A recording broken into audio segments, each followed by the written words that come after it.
Yeah, of course. Okay, so we're going to start off talking about your career as a woman who's working in the sports industry. So you're presenter, producer, casting director, anything else to the list? Hype lady, cheerleader. I mean, I started when I was 17, just being obsessed with the media industry at large, and it was actually a lot to do with music and bands. So when I was at college, I was obsessed with Fern Cotton and saw her as someone to inspire, to be like, oh, you're amazing. So I was best mates with her cousin at school. Oh, yeah, that's cool. Sorry. But did you also look up to Fern because we're similar upbringing? Yeah, I think she's great. Yeah, starting off kind of presenting in the music because she was top of the pops, right? Yeah. Yeah. She literally did everything. From like Eureka on kids TV to then like going into like really cool edgy stuff. Now she's in fashion. Yeah. She does stuff with Nobody's Child. Do you know them? Yeah. I love them. Sorry, please continue. So I was in college and I've always like had guy friends, and a couple of them were in a band called Speed the Collapse, and I really noticed that they weren't really like pushing themselves further enough. So I was like, right, I'm going to make myself designated band manager here. So I would do things like in the school canteen, sell tickets to go see their concerts. I'd put on Battle of the Bands at local venues. I grew up in Portsmouth, and that's a really popular city for music culture. There are loads of venues, and so basically everyone just knew me as like Lucy Mills, like always pestering, trying to get £5 out of everyone to come to the local gig.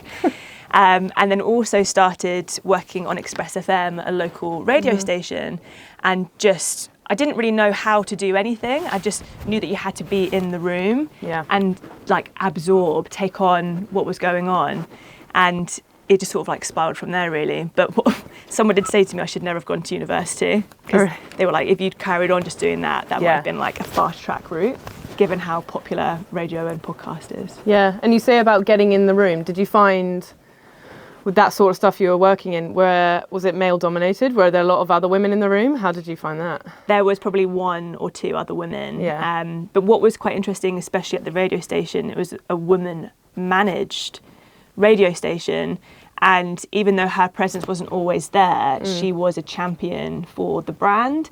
And I actually, this is the first time I'm reflecting on it now, I think that must have been a significant inspiration for me, knowing there was a powerful woman there.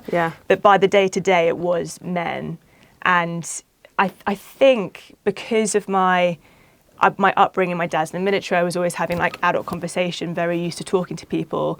I was able to talk to the other people and just like developed relationships quite easily.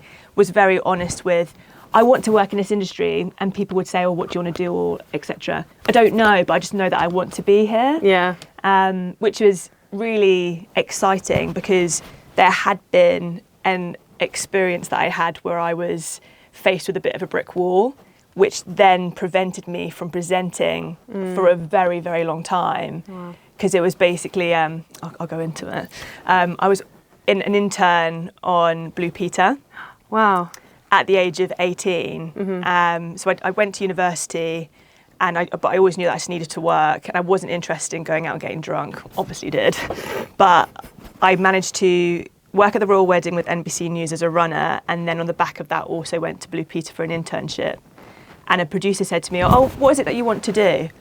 And before I got a chance to say, I'd love to be a presenter, they said to me, everyone always says presenter, like, basically don't say it. So I then was like, oh God, I shouldn't say it, like no one sees your potential. And I didn't understand at all. I don't think any of us understand when we're that young, like how you get anywhere, or what it means to be able to just express a path of interest without the fear of judgment.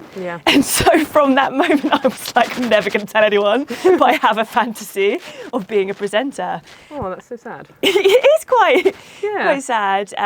But I thought, fair enough, what I'll take from this is you need to learn, you need to grow. And so I basically spent the next 20 years doing that and learning and expanding all of my production experience, to the point where I was like, I'm not going to deny myself this clear passion and want inside of me to be on camera. And for whatever reason that is, I mean, I'm still kind of exploring that, but I do feel that there's a performance element, which is from my background, I guess, in like dancing and drama, etc., is something which I feel like is ticked off in a big way. Yeah.